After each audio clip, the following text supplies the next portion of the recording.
Hello, and welcome back and welcome in to the Caim Circle. This is Jessa Francis once again here to welcome you in and to dive into another topic, one that is pretty important to me and has become incredibly important to me over the last year, especially. Um, I I have been working towards creating a program, right, that could help people rewrite their story. I wanted to share with other people this ability to write their story, to write their memoir. I wanted to be a writing coach. It was something that I had done, had been doing for years. And so I had this idea of helping people write their story, but I didn't even know yet how to take what I had learned in my story and to fully process it. And therefore, not just to acknowledge it and and see it for what it was and learn from it, but then yes, to process it, which meant I had to do a lot of physical fitness. I had to spend time in nature. I had to do inner child work and shadow work. I had to learn a lot. And it's something that I'm still processing, that I'm still learning, that I probably will for the rest of my life. But it wasn't until I started my yoga teacher training where I really started learning about yoga on this deep and profound level that I stepped into this new way of being, right? So yoga, which means unity, the word yoga means unity, to unify, is unifying the mind, body, and spirit, the energy, right? And so I realized very, very quickly, and it really progressed rapidly, my growth and my ability to take everything that I had learned in my memoir writing and to process fully what I had learned. Because so I wrote my memoir, right? And or several different memoirs about different periods and times and themes of my life. And I had all this information, right? I had all this understanding now of what my limiting beliefs were, where they had come from. And I could at least have that acknowledgement, that self-awareness now. But it didn't stop the program from running. I understood where the program came from, how it got started, how it was installed, and all of that great stuff that I absolutely needed to know and needed to understand. But it did not stop that program from running. And I had to do all of this shadow work, this inner child work, this step-by-step healing work in order to get to a point that I could truly find. And I had done a lot with memoir writing. I had done a lot of, forgiveness of others, forgiveness of myself. I mean, a lot did come with it, but there was still work, right? Work to be done. And when I stepped into yoga teacher training, specifically, not just a yoga class where, I moved around, but where I started understanding yogic philosophy and I started using specific somatic body movement, specific breath work and energy moving practices, and then this meditation and all kinds of different meditations, then I was able to, everything started to click. Everything started to make sense. All of my confusion, like the fog seemed to lift, right? And this clarity came through. And that was what was so profound for me. And I knew that that was the key to what I wanted to provide in my program. So yes, the memoir writing, the journaling, whichever avenue you want to go, because you don't have to do the specific memoir writing. I recommend it. It's my favorite part of it if you ever want to get to a point where you can actually write your own book and things like that. But with these specific memoir-ish journaling prompts, you can do the same thing. And then as you do that, to also be able to integrate in breath work, body movement, and meditation. That's where the real magic happens, right? And so I had to step into meditation, which was not something I had been able to find any success in before. I actually remember trying to be kind of woo-woo, hippie, witchy, whatever you want to call it, in high school, and thinking that I was going to do these little meditations and I wanted to be my little hippie self, right? And I was just what I thought of as like too ADD. Like I was just too distracted. There was too much happening in my mind. I could not slow it down. I couldn't get there, right? And so older, wiser me steps in and is like, okay, we're going to try this. And I stepped into a lot of different meditations, guided meditations, which is much, much different than there's all kinds of meditation, right? So I started off with that guided meditation where I was taking classes with, like, for example, Gabby Bernstein. She just makes these wonderful guided meditations on relieving stress, on letting go of anxiety, on stepping into confidence, things like that. And then I went a little bit further and I tried Dr. Joe Dispenza's meditations, where I was doing more of this, like moving into this manifestation state, this ability to heal ourselves, this ability to draw in what we really want, the quantum field, right? The quantum shift. But even then, I'm listening. There's this music playing. There's his voice guiding me. There is this ability to follow his instruction and just focus in on what he has to say. So I'm not reliant on myself, right? And then I did some Ziva meditations with Emily Fletcher,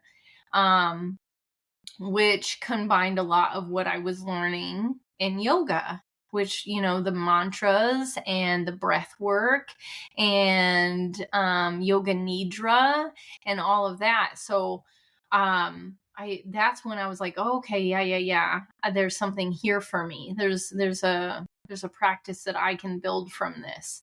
And so I started taking yoga nidra, which is my one of my favorite yogas, because all you're doing is laying there in savasana, like your favorite pose, right? You're just laying there afterward, and relaxing your entire body. And it's this slow progression of relaxing your body from the bottom all the way up to the top. And so I took that practice to breathe, to settle into the body, for mindfulness, right? So you move into mindfulness, and you can do it through yoga nidra, or you can do it through breath work. There's all different ways to get into the body, right? Whether you're breathing or doing these body scans or both, or mantras, or actually saying these things over and over. Like there are so many different mantras that we use in yoga that just, I mean, you have to take a class to dive into that. But I just found the right way to get me into a meditative state, is what I finally discovered, was this ability to slip into a meditative state. And when I did that, I realized very quickly that I had been moving into meditative states my whole life. Anytime that I was out in nature, pretty much, I was in a meditative state. And I remember telling people all the time, like, nature is the only place that I ever feel peace, because the rest of my mind and brain shuts down. I'm so enthralled with the beauty of nature, with the sound of the birds, the sound of the creek, the rustling of the leaves, the colors, all, the beauty of nature was able to captivate me to the point that the rest of my mind was able to kind of slow down and shut down, and I was able to just be there. And that was that meditative state. And I realized that they were very similar and basically one and the same. And which made me think about my time in Scotland and my time in the Northeast, when I was just wandering through the woods, for days on end, or across the Scottish Highlands and all of that. Just solitude and silence and time in nature. I realized, wow, that whole thing really set me up for success when it comes to meditation, right? So anyhow, I finally figured out the best way to slip in to that meditative state, even when I'm not in nature, and how to then shift into what Dr. Joe Dispenza calls that quantum field, right? To slip into this space where you are really truly in tune and connected with your energy and the energy around you. And then you can start bringing in the thoughts that you want to bring in. You start moving your mind and your thoughts into the direction that you want them to go into, which is this very profound thing, because that is where we truly are able to create what we want to create, right? So we're able to input into our subconscious mind the feelings that we want to have, the thoughts that we want to have, and actually cut away those limiting beliefs, right? So say your limiting belief is that you're not enough. Okay, it's a pretty generalized one, right? A lot of us feel that I'm just not enough. I'm never going to be enough. And we have that ingrained in our mind. And that's, even when we're not thinking it consciously, that is what's playing in the background in our subconscious. And so we slip into this state where we're able to actually implant, I am enough. I am enough. I have always been enough. I have everything that I need, and I am capable. I am worthy. I am confident. And you can put in and rewrite that script inside this meditative state to manifest a new, better way of thinking and feeling and seeing yourself in your life. That's where everything shifts. Like, you've done some awareness, you've done some convincing of yourself through the writing process. Yes. Wow. Okay. I noticed how that impacted me, and, how that core wound affected me, and why my parent or that teacher saying that to me affected me so much. And now I can say, okay, well, I didn't know better, and that's why I made these mistakes. And I can forgive myself for that. And I can forgive them too, because they obviously didn't know better either. And this is a generational issue. And you can logically work yourself through that when you're doing the writing. Okay. But then you go into the spiritual realm, right? You move your body, you process things also physically, like somatic movement, and like getting out anger and processing emotion and feeling on that physical level. And then we need to process those feelings and those thoughts on that spiritual energetic level, is what happens within the meditation. Okay, so it's a process, right? And that's why I've created the programs that I have, because I have the process and I'm able to impart this wisdom and to help people make this way forward, this way that I needed, into a program that is accessible. So we do the writing, we do the physical energy or the physical movement, the processing, and then we start working with our energy. We start working with breath. We start working with meditation.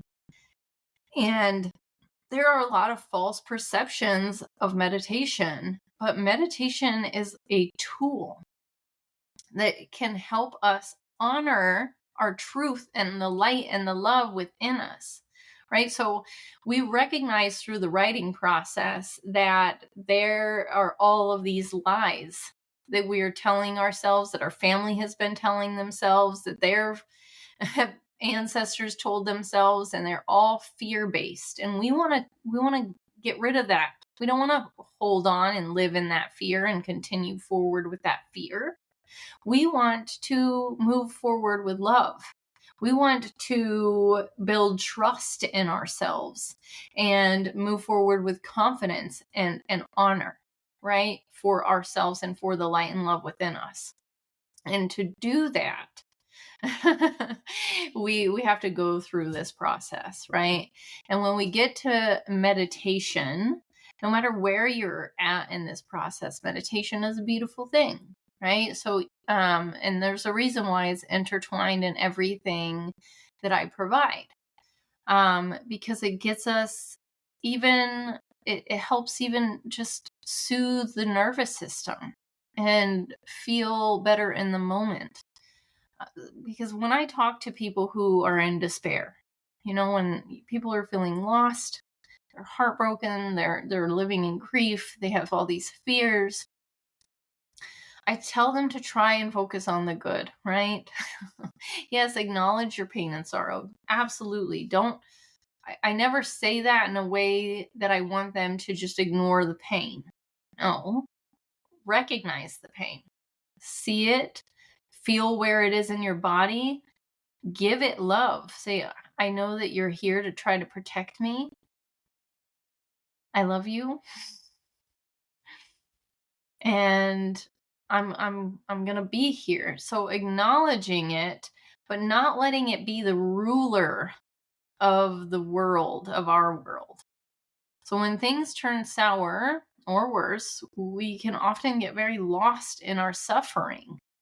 But in order to pull ourselves out of our grievances, we need to remember to be present and to be grateful. And there is always something to be grateful for. And, no matter where you are, this is coming from a place of profound love. I've been in places where I felt like, how could I find gratitude in this? There's always something to be grateful for. And that's what mentorship and guidance and having someone there can help you with, right? To pull you out of your stuckness. So even when you're sick, lost, lonely, suffering, we cannot cling to that pain, to that fear, to that sadness, to that rage, and let it control us. We are the creators. We want to be in control. And meditation is a tool to help us take control of our energy and to move it in the right direction. So there's always something to appreciate, something beautiful to experience. Okay, so just like children, we must distract ourselves with something shiny and pretty, and that is what meditation is. Okay, and if I can meditate, trust me, if I can meditate, somebody who I feel like not only do my thoughts ping around like a ping pong ball, it's like I have 50 ping pong balls, like all of the tabs open, right, on multiple browsers. So if I can do it, anyone can do it. So what it is it's distracting from the negative and it's redirecting you into the positive. It's redirecting you in the way you want to go. And you have to know what you want to feel, which is more positive, more contentment. And it's not always just about happiness. It's just about finding a state of contentment, right? So there in yoga, it's called santosha, is contentment. And being able to slip in a state of, and that's what really their bliss level layer is santosha. And being able to actually understand that life has ebbs and flows and ups and downs, and happiness is just as fleeting as sadness and any other emotion. And letting yourself move through those emotions, give those emotions love and time to process, but then moving forward. So meditation is a tool to help you navigate, right? So we get caught up in our feelings, like how certain things we want to go a certain way, and we get very stuck on that. And there's a certain amount of surrender that has to happen in this process as well, right? We have expectations and we have hopes so high that we can't handle the fall. We cannot cling so badly, so much to these specific outcomes. We have to just put our best foot forward and allow life to come, right? So meditation is about surrendering to the present and reconnecting with the love and the light within us. It is about letting go and surrendering to life just as it is and being grateful, having santosha, being content with what we have. So there's a quote by Caroline Myss. It says, "You were never on the wrong path. You're just not managing it well." And I love that. I want to make sure that I'm on the empowered path, right? I want to make sure that I'm on the right path, which means that I am in control of whether I'm feeling empowered or not. But she's speaking about how we betray ourselves by constantly clinging to things that hurt us. We're clinging and we're living in this state of victimhood. And we actively make unwise choices for ourselves. And the reason we are so riddled with anxiety is because our intuition is fighting against those poor decisions and trying to tell us to stop betraying ourselves. So if you are choosing fear, and if you are living in fear, you are betraying yourself. And I know that's a harsh thing to say, right? It is. But we need to stop that self-betrayal. And so the worst and most ultimate betrayal we can ever experience is the betrayal of ourself, right? We make all these promises to ourselves and then we let ourselves down. We're more concerned with making everybody else happy, with doing what everybody else wants, and then we end up not doing what we truly need. And we live in fear instead of love.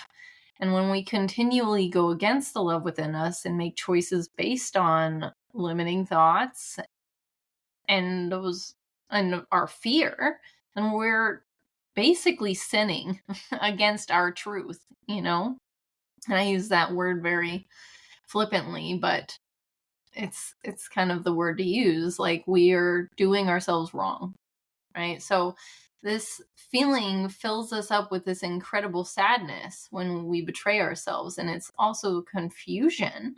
And it leaves us feeling disconnected from who we are and what we truly want.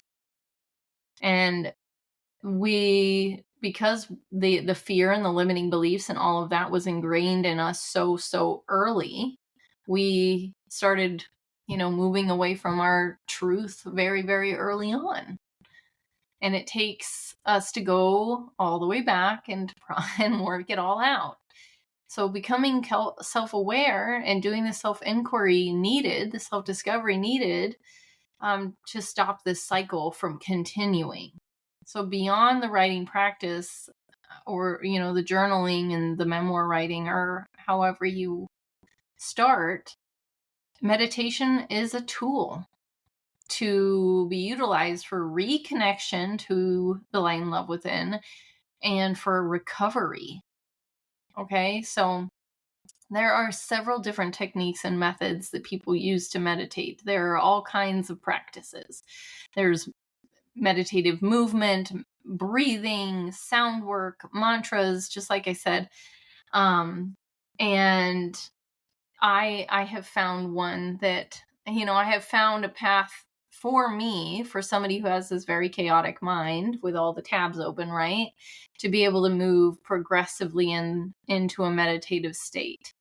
But meditation is not about stopping your thoughts or emptying your mind, right? It's more about controlling your thoughts and moving them in the direction that you want them to go, right? So some of the misconception that I've heard about meditation are things like you really need to completely clear your mind and you need to sit perfectly still. But you're not going to stop your thoughts. You're not. Just like you're not going to stop your heart from beating. It's about redirection. It's about distraction. We can redirect without becoming fully aware of what our thoughts actually are. Or we can't reconnect without being aware of our thoughts, right? So awareness and then redirection. So, and it's like a muscle you have to flex.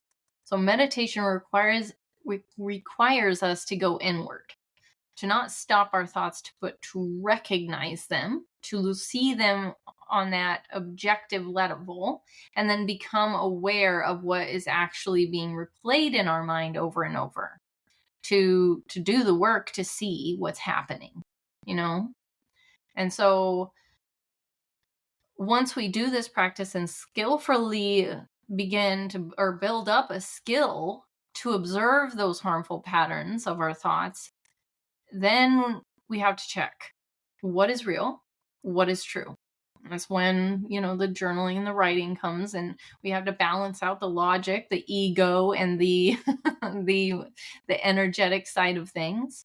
Because the truth is that you are filled with love and light, and we must actively choose to reconnect. We have to choose.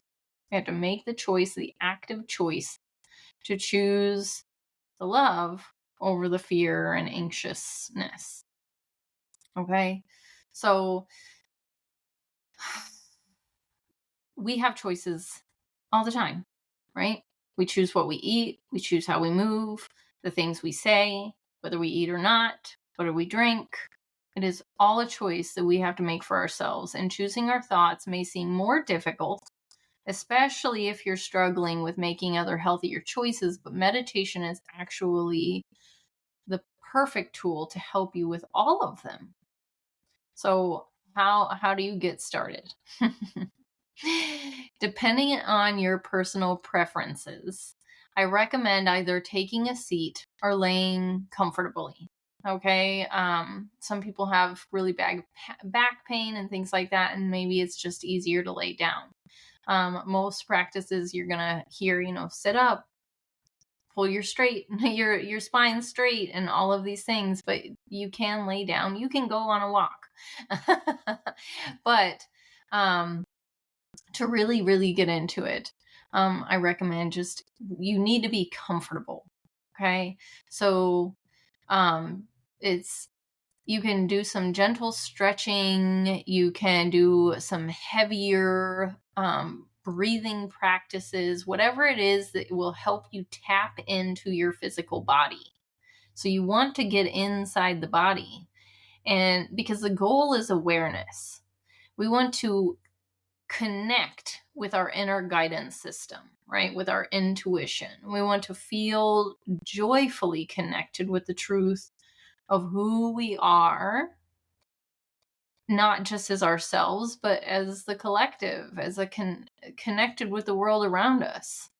And so once you get yourself settled, you breathe your way in, right? You start breathing and noticing how the breath moves in and out, how you take your awareness and you put it where you want it, right? So I'm sitting here, I'm trying to breathe. I keep thinking about what I need to get for lunch and what we're gonna, that appointment that I had and these emails that I need to send out, etc., etc., right? And we have to like say, okay, no, no, no, no. I'm gonna breathe and I'm gonna focus on the breath. I'm gonna focus on my heart. I'm gonna focus on my body. I'm going to tune in. And it takes, like I said, a muscle that you have to flex and build some strength. And then you start asking yourself, the questions that you want to get answers to. So recognize where you are in space and time and allow yourself to breathe awareness into each of your body parts, your feet, your limbs, your core, your heart. Close your eyes and inhale, and then exhale. And every exhale, let tension fall out and repeat this until you feel truly relaxed. And you have to remember throughout this process, you cannot beat yourself up. You need to be kind to yourself. You have to just gently, there are my thoughts again. Okay, I'm bringing myself back in. Oh, there go my thoughts again. I'm bringing myself back in, right? And you have to choose love over and over. It's a skill of flexing your sense of self-worth, flexing your confidence until it gets stronger. And you're more capable of having a gratitude mindset, a positive mindset. So I actually have a recorded walking meditation on YouTube that is a great example of just a way to listen to someone else's voice and tune into what they have to say and feel it in your body. And it's just a great way to get started. There you can absolutely, and I'm getting to the point now that I can dive into meditation easier and easier and easier all the time. And even then, there's days where I'm like, I can't. I'm all over the place and it's hard, right? So allow yourself flexibility and love as you navigate meditation. But I just wanted to dive in today on what meditation is, what it means, how profound it can impact your life. Because once you get in there, once you start being able to play with the subconscious mind, that's where the magic is. That's where the healing is.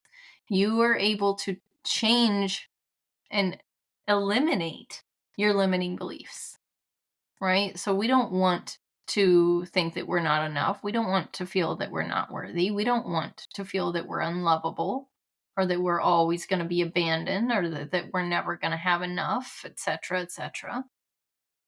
And if we don't want to feel that, we need to eradicate those feelings, and it can happen. And it does happen through these practices. So if you're curious about this process and you want to dive in more, I hold a sadhana every single Sunday in the Caim Circle book club. So every Sunday I sit for just half an hour and we do some breath work and we do some meditation with different themes. And it will, if nothing else, reset your nervous system and help you feel calm and cool and collected. And yeah, I hope this gives you a better idea of what meditation is and why you might want to do it. And I want to say thank you again for being here with me today. Find me at jessafrancis.net or at jessafrancis on Instagram. Reach out. If you have any questions about my writing programs, or my chakra alignment or anything like that, just reach out, and I'm here when you're ready. You got to be ready first. Inhale. And exhale nice and slow.